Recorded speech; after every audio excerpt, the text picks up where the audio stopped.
In a room dripping with privilege, where every glance weighed your worth, one man's quiet entrance was about to teach a lesson louder than any shout. Respect isn't bought. The chandelier glittered like a frozen waterfall, casting golden flecks across the polished marble floor of Le Ciel, a Manhattan restaurant where wealth whispered louder than words. Crystal glasses clinked softly, their delicate chimes blending with the murmur of elite conversations. Stock market predictions, art auction wins, the latest Hamptons gossip. Waiters in crisp black vests glided like shadows, balancing plates of truffle-dusted scallops and pours of vintage Bordeaux. The air smelled of money, of rosemary and ambition, and every guest seemed to wear their status like a second skin.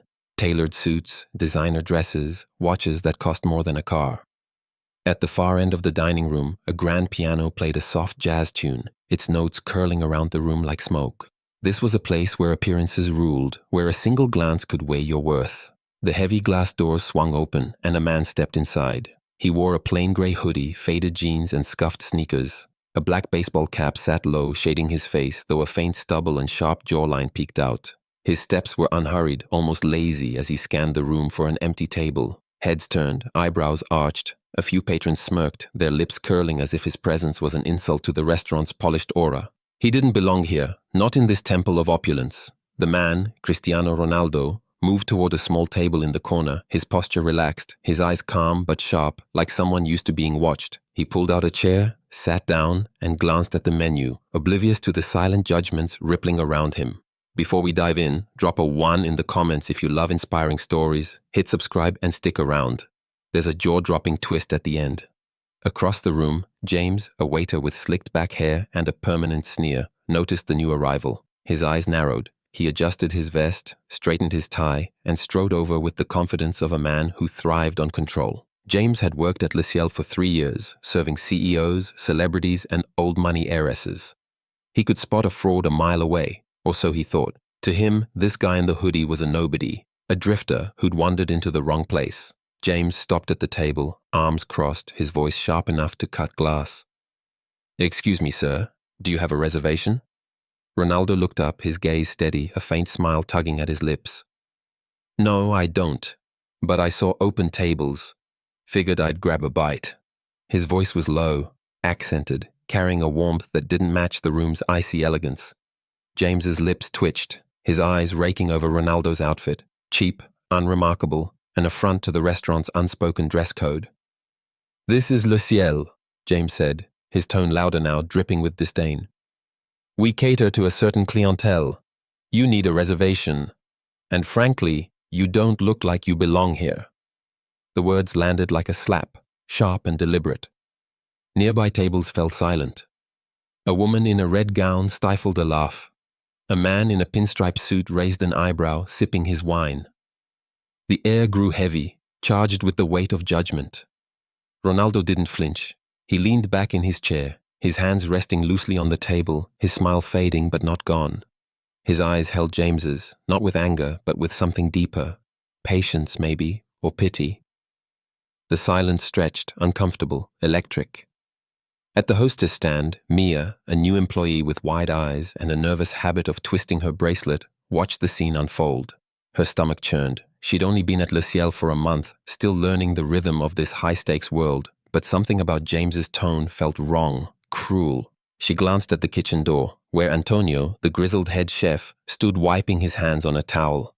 His weathered face tightened as he caught sight of the man in the hoodie. Unlike James, Antonio's eyes widened with recognition, a spark of disbelief flickering across his features. He muttered something under his breath, too quiet for Mia to hear, and started toward the dining room, his steps quick but cautious. Mrs. Vanderbilt, a regular patron draped in pearls and Chanel, sat at a nearby table, her sharp gaze fixed on Ronaldo. She leaned toward her dinner companion, a younger man in a tailored blazer, and whispered, "Who let him in? This place is losing its standards." Her voice carried, intentional, cutting. Her companion chuckled, nodding in agreement, but his eyes lingered on Ronaldo, curious despite himself. The restaurant's polished facade seemed to crack, just a little, under the weight of their collective scorn. James, emboldened by the crowd's reaction, pressed on. "Look, buddy, I'm doing you a favor. You don't want to embarrass yourself here. Why don't you try the diner down the street? His words were a knife, twisting with mock kindness. A few patrons snickered, their laughter cold, like ice clinking in a glass. Ronaldo's fingers tapped lightly on the table, a slow, deliberate rhythm. He tilted his head, studying James as if searching for something worth responding to. I just wanted a meal, he said quietly, his voice steady but tinged with disappointment. Didn't think that'd be a problem. Mia's heart raced. She wanted to say something, to step in, but her feet felt glued to the floor. She glanced at Antonio, who was now halfway across the room, his face a mix of urgency and frustration. He knew who this man was. He'd seen that face on TV screens, on billboards, in stadiums packed with screaming fans. Cristiano Ronaldo, one of the greatest athletes alive, wasn't just a name. He was a legend, a man who'd carried the hopes of millions with every goal, every impossible play. Antonio's hands clenched into fists, not out of anger, but out of disbelief at the scene unfolding. How could James not see it? How could he stand there, chest puffed out, humiliating someone whose posters hung in kids' bedrooms across the world?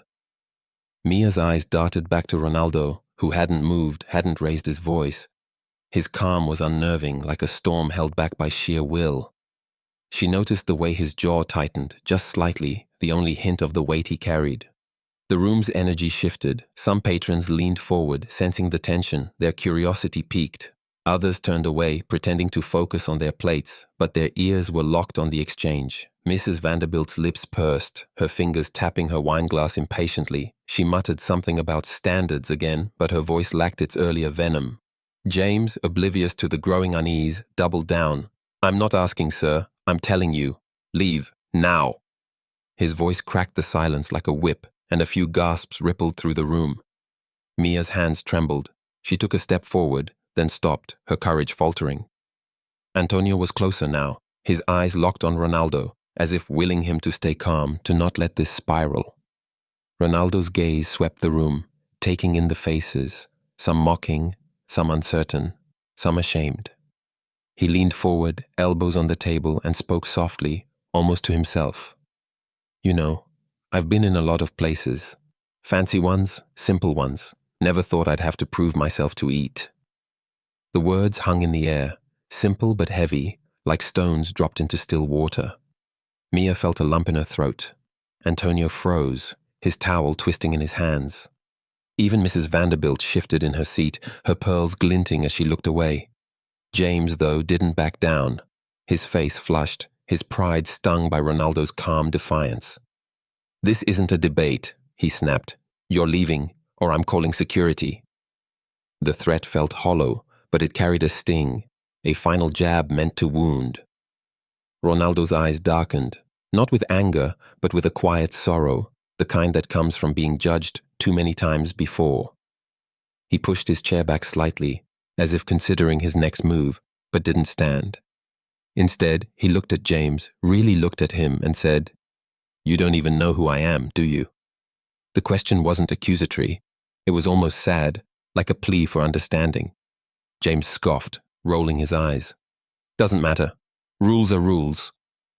But the rules, unspoken and rigid, were starting to crack. Mia's hands stopped shaking. She took another step forward, her voice barely a whisper. James, maybe, she started, but he cut her off with a glare. Stay out of this, Mia.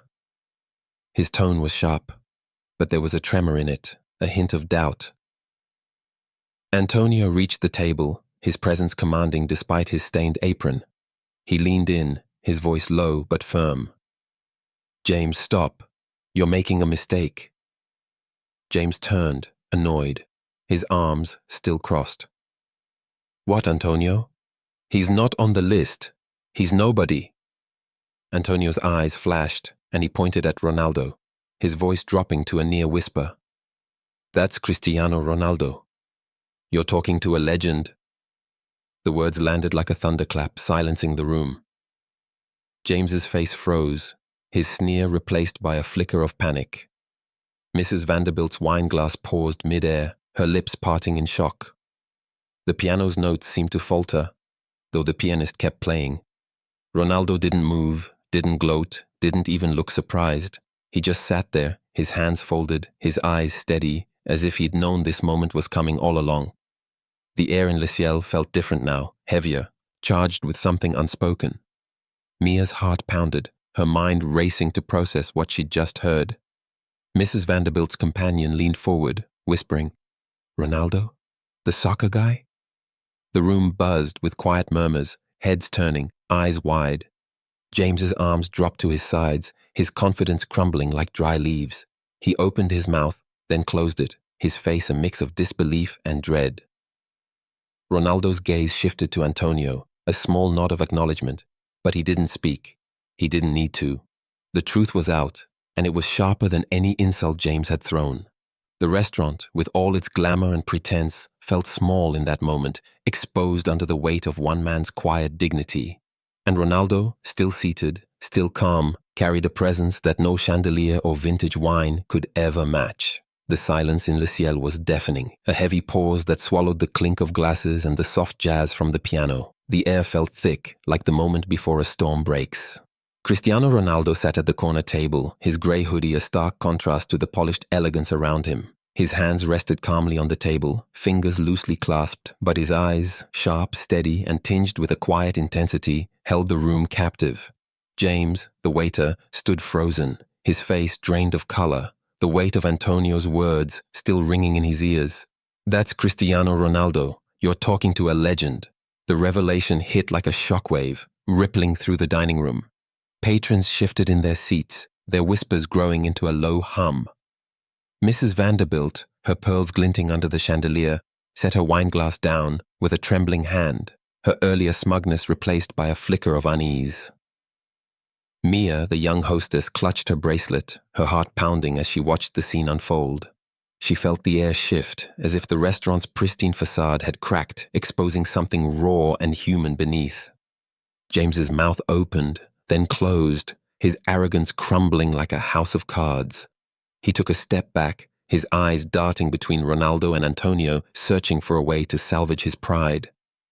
I didn't know," he stammered, his voice barely above a whisper, but it lacked conviction, sounding more like an excuse than an apology. Ronaldo tilted his head slightly, his gaze unwavering, not angry, but piercing, as if he could see through James's bravado to the insecurity beneath. "You didn't need to know," Ronaldo said, his voice low, steady, cutting through the tension like a blade. "Respect isn't about who someone is, it's about who you choose to be." The words landed softly but carried the weight of truth, each syllable sinking into the room, forcing everyone to listen. Mia's breath caught in her throat. She felt the words like a punch to her chest, stirring something she couldn't name. Guilt, maybe, or a sudden awareness of her own silence. She glanced at Antonio, whose weathered face softened, his eyes fixed on Ronaldo with a mix of admiration and regret. Mrs. Vanderbilt, usually the queen of composure, shifted uncomfortably, her fingers twisting the edge of her napkin. Her companion, the man in the tailored blazer, leaned forward, his voice hushed but urgent. "Is that really him? The guy who won all those awards?" Mrs. Vanderbilt didn't answer. Her lips pressed into a thin line. She'd been quick to judge, quick to whisper her disdain. But now her confidence faltered. The room's energy shifted again, the murmurs growing louder, a mix of awe and embarrassment. At a nearby table, a young busboy named Leo stood frozen, a tray of empty glasses balanced in his hands. His phone, tucked in his pocket, had been recording the entire exchange, a habit born from years of capturing life's fleeting moments. His thumb hovered over the stop button, his mind racing. Should he share this? A video of Cristiano Ronaldo being humiliated in a fancy restaurant would go viral in hours, maybe minutes. But something in Ronaldo's calm, in the way he didn't lash out, made Leo hesitate. His eyes flicked to Mia, who caught his gaze and shook her head slightly, as if sensing his internal debate. Antonio stepped closer to the table, his apron stained with tomato sauce, his presence grounding the chaotic energy. "James," he said, his voice firm but not unkind, "you need to stop. Now." James's face reddened, his pride wounded, but he couldn't look away from Ronaldo. The man he'd dismissed as a nobody was a global icon, a name etched in sports history, someone whose face had graced magazine covers and stadium screens. James's hands clenched at his sides, his mind scrambling for a response. "I was just following protocol," he muttered, but the excuse sounded hollow, even to him. Ronaldo leaned forward, his elbows on the table, his voice steady but laced with a quiet sorrow. "Protocol doesn't mean you get to treat people like they're less. You looked at me and saw a hoodie. You didn't see a person." The words weren't loud, but they echoed, cutting through the room's polished veneer. Mia's eyes stung, her throat tight. She'd seen James's attitude before, the way he fawned over wealthy patrons while brushing off others. She'd stayed quiet then too, afraid to rock the boat. But now, watching Ronaldo's restraint, she felt something shift inside her, a spark of courage, small but growing.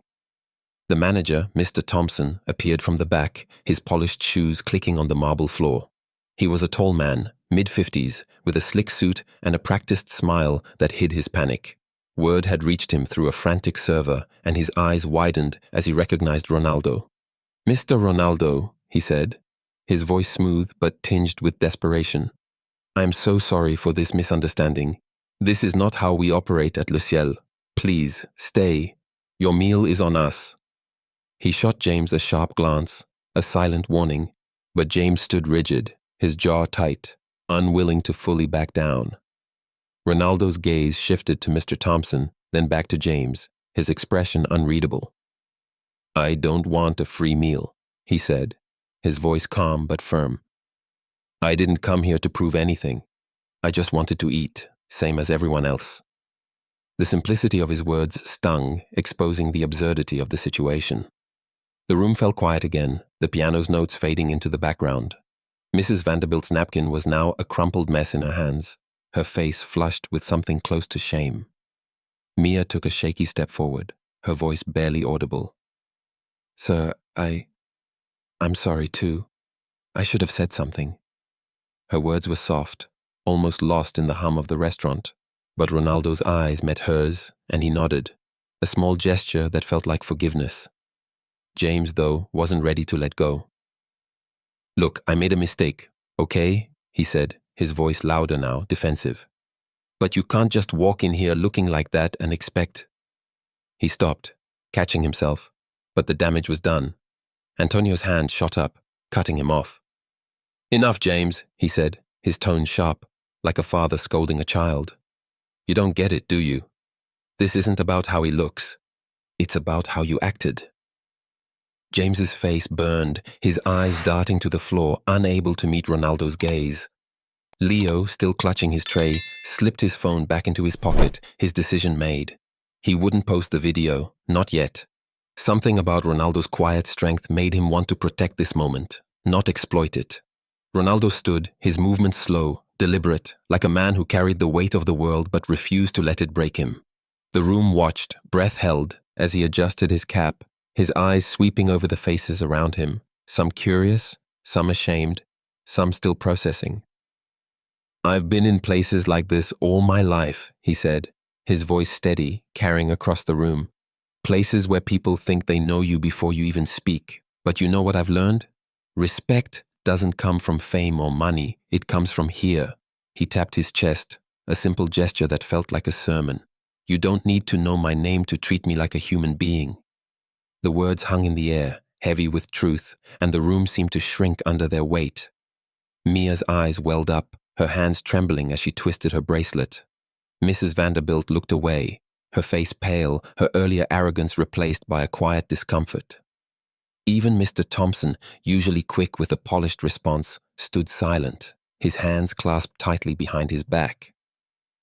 Leo, still lingering near the table, felt a pang in his chest.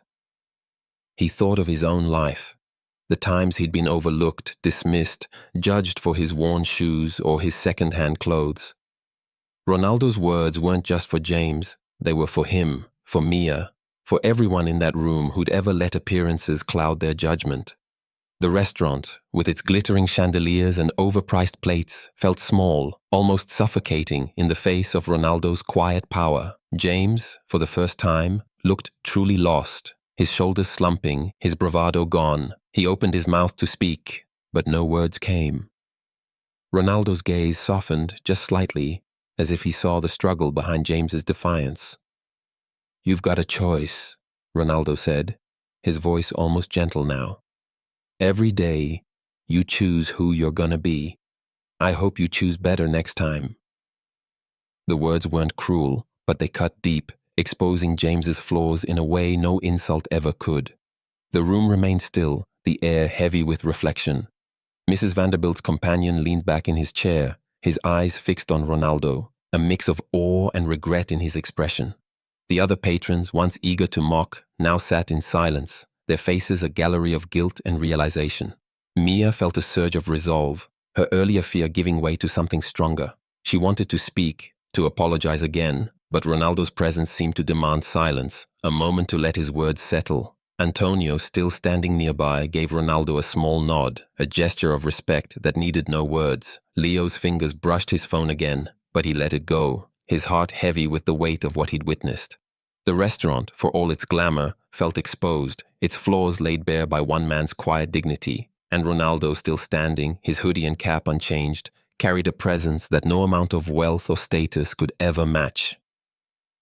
The dining room of Le Ciel stood hushed, the air thick with an uneasy stillness, as if the restaurant itself held its breath. Cristiano Ronaldo adjusted his cap, his movements slow and deliberate, his presence a quiet force that lingered like the afterglow of a fading sun. The chandelier's golden light flickered across his grey hoodie, casting soft shadows on the marble floor. His words, simple, raw, about respect coming from the heart, hung in the air, heavy as the scent of truffle and wine. James, the waiter, stood rooted to the spot, his face a mask of conflicted emotions, his earlier arrogance shattered. His hands trembled slightly, betraying the storm inside him. Mia, the young hostess, clutched her bracelet, her eyes glistening with unshed tears, her courage stirring like a flame finding oxygen. Mrs. Vanderbilt, her pearls no longer a shield, stared at her crumpled napkin, her usual poise undone. Antonio, the chef, stood nearby, his weathered hands still gripping his towel, his gaze fixed on Ronaldo with a quiet reverence. Leo, the busboy, slipped his phone deeper into his pocket, his decision to keep the video private now firm, a silent vow to honor the moment rather than exploit it. The restaurant, once a fortress of wealth and status, felt exposed, its polished surface cracked by the weight of one man's dignity. Ronaldo took a step toward the glass doors, his sneakers scuffing softly against the floor. Each step seemed to carry the room's collective conscience, a reminder of the judgment they'd all shared, spoken or not. The patrons watched, some with lowered eyes, others with open awe. A man in a navy suit set down his fork, his meal forgotten. A woman in a silk dress whispered to her friend, her voice trembling with something like regret. Mrs. Vanderbilt's companion, the man in the tailored blazer, leaned forward, his elbows on the table, as if trying to hold on to the moment. Ronaldo paused at the door, his hand on the brass handle, and turned back one last time. His eyes swept the room, not accusing but searching, as if hoping to find something worth staying for. "We all make mistakes," he said, his voice soft but clear, cutting through the silence. "It's what you do after that matters." The words were a lifeline, a challenge, a mirror held up to every soul in that room. Then, with a small nod, he pushed the door open and stepped into the cool Manhattan night, the city's hum swallowing him whole. The restaurant exhaled, the tension breaking like a wave. The piano resumed, its notes hesitant, as if unsure how to fill the void. Mia's heart pounded, her hands shaking as she stepped forward, her voice finding strength she didn't know she had. That wasn't right," she said, her words aimed at no one and everyone. James flinched, his eyes darting to her, then away. He wanted to snap back, to defend himself, but the fire in his chest had dulled to embers. Mr. Thompson, the manager, cleared his throat, his polished demeanor fraying at the edges. "Let's get back to work," he said, but his voice lacked authority, as if he too felt the weight of Ronaldo's words. Antonio shook his head, his towel now twisted into a knot. "Work?" he muttered, his voice gruff. "After that, you think it's just business as usual?" He turned to James, his eyes sharp but not unkind. "You got a lot to learn, kid, and not from me." James's jaw tightened, but he said nothing, his silence louder than any protest. Mrs. Vanderbilt stood, her movement slow, her pearls catching the light. She smoothed her dress, her hands unsteady, and walked toward the center of the room where Ronaldo had stood moments before. The other patrons watched, surprised. She was a woman who commanded attention but rarely gave it. "I owe an apology," she said, her voice low, trembling, but resolute. "I judged him too. I didn't say it out loud, but I thought it, and I was wrong." Her companion stared, his mouth slightly open, unused to seeing her vulnerable. The room stirred, a ripple of murmurs, as if her words had unlocked something in them all. A young woman in a corner booth, her student ID still clipped to her bag, stood next. "I laughed," she admitted, her cheeks flushed. "I thought it was funny, him being here in that hoodie. I'm sorry." Her voice broke, and she sat down quickly, her hands covering her face. One by one, others followed. Small confessions, quiet admissions, each one chipping away at the restaurant's polished armor. Mia felt a surge of resolve, her fear giving way to purpose. She walked to the hostess stand, grabbed a pen and a scrap of paper, and began to write. Her hand shook, but her words were steady. Respect over riches. Treat everyone like they matter, because they do. She taped the note to the stand, where every server would see it, a small act that felt monumental. Leo watched, his tray forgotten, and nodded to himself.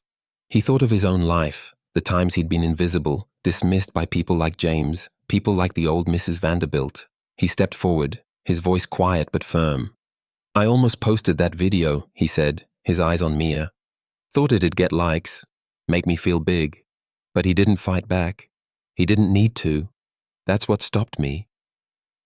Mia met his gaze, a silent understanding passing between them. They were young, still learning, but tonight had changed something in them both. James, still standing near the table, felt the room closing in. He wanted to run, to hide from the eyes now watching him, not with anger, but with expectation. He thought of Ronaldo's calm, the way he hadn't raised his voice, hadn't called for the manager or demanded retribution. It stung more than any shout. James's pride, once his armor, now felt like a weight dragging him down. He turned to Mia, his voice barely audible. "I didn't mean to. I just thought—" He trailed off, unable to finish. Mia looked at him, not with pity, but with something closer to hope. "You can do better," she said softly. "We all can."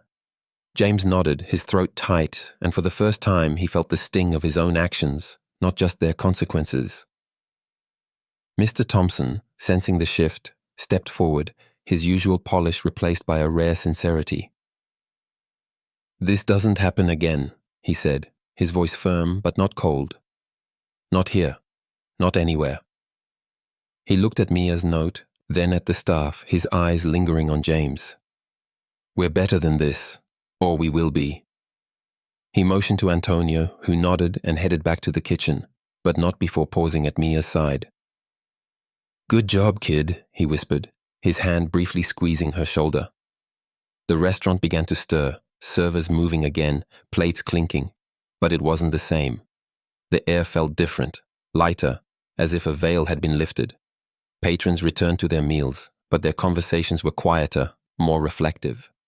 Mrs. Vanderbilt sat down, her eyes distant, and for the first time in years, she left without her usual complaints about the service. Across town, Ronaldo sat in his apartment, the city's skyline glowing through the window. He was on his couch, a glass of water in hand, the TV muted on a replay of an old game. His goal flashed on the screen, a perfect strike, the crowd roaring. But his mind wasn't on the field. He thought of his mother, her voice echoing from childhood. "Treat people kindly, Chris, even when they don't deserve it. That's what makes you strong." He pulled out his phone, scrolled to a photo of her, smiling, her eyes warm, her hands worn from years of work.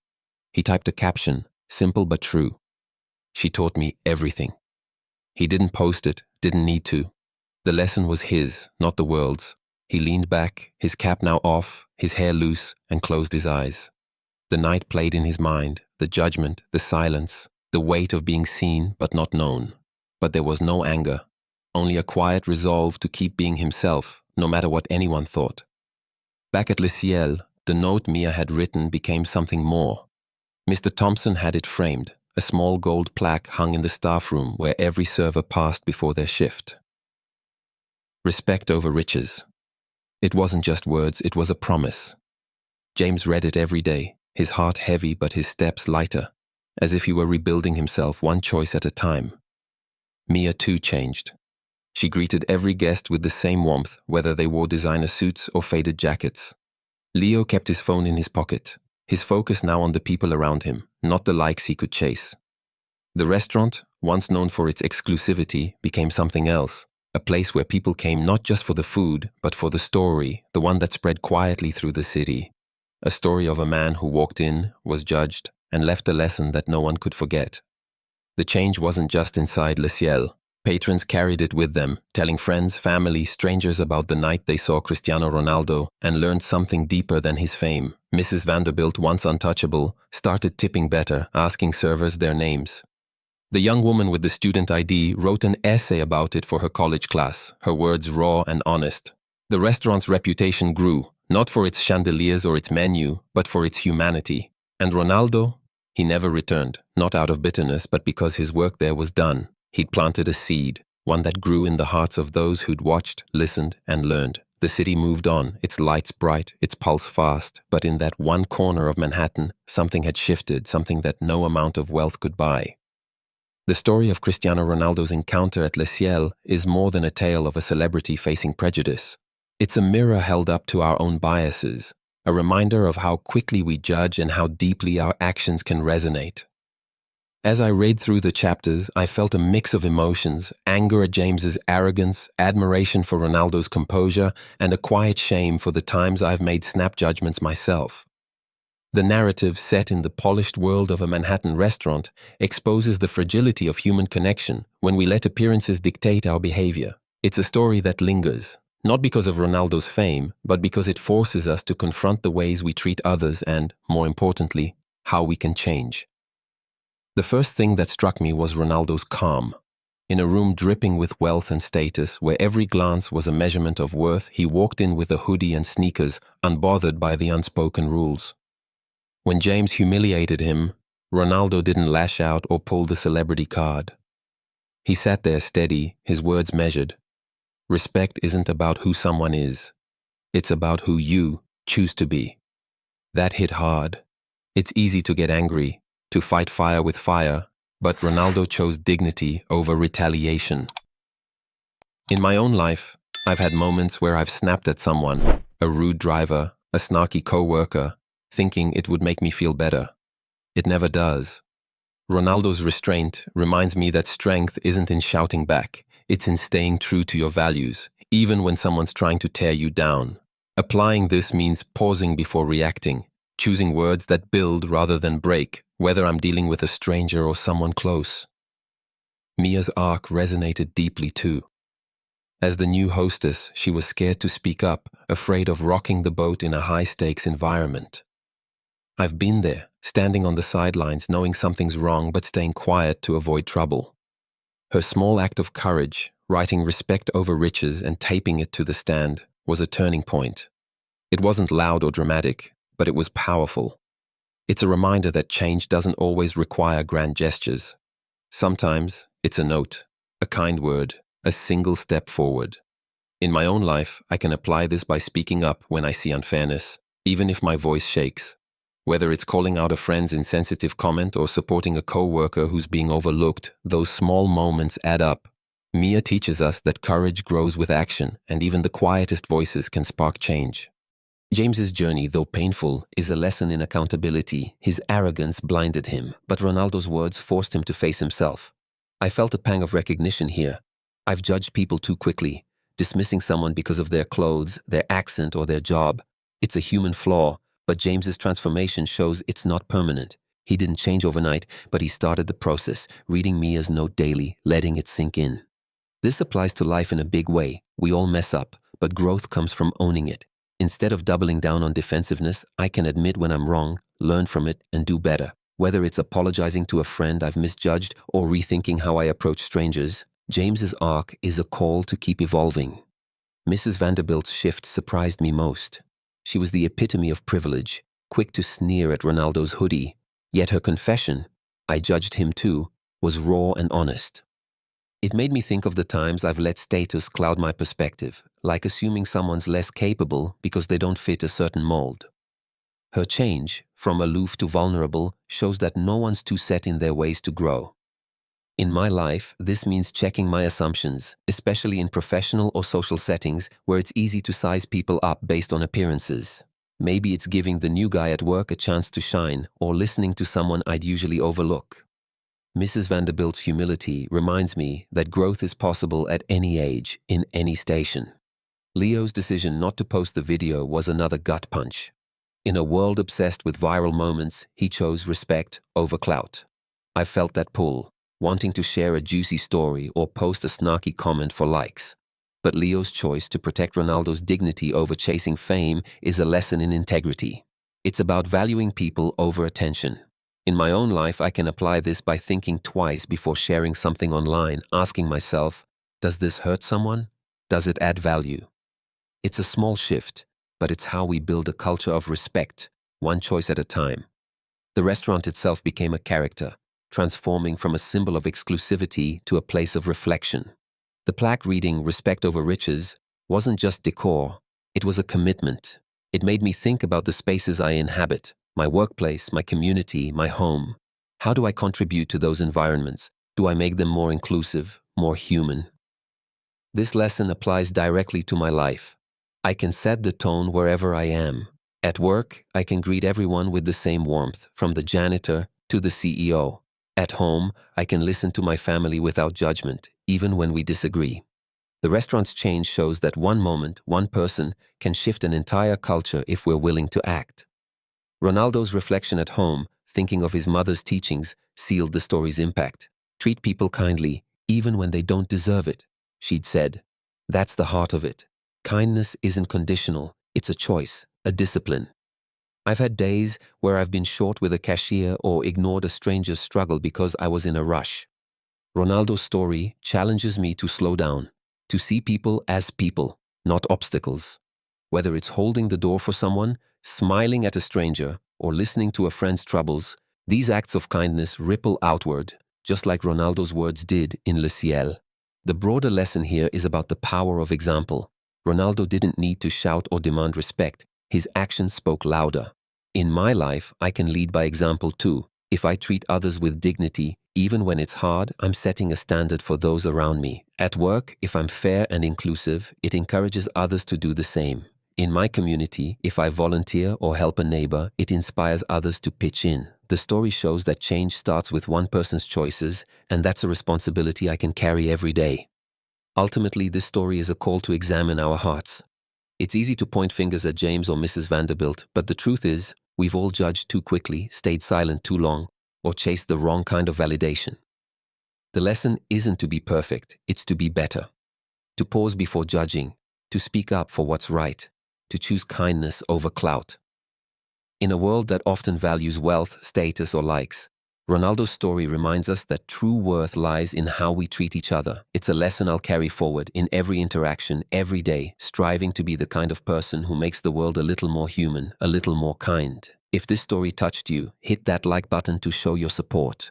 Share it with your friends, your family, anyone who needs a reminder about the power of respect. Don't forget to subscribe and ring the bell so you never miss an inspiring story like this one.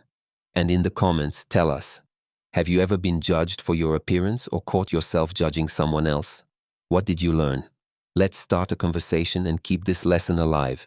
See you in the next video.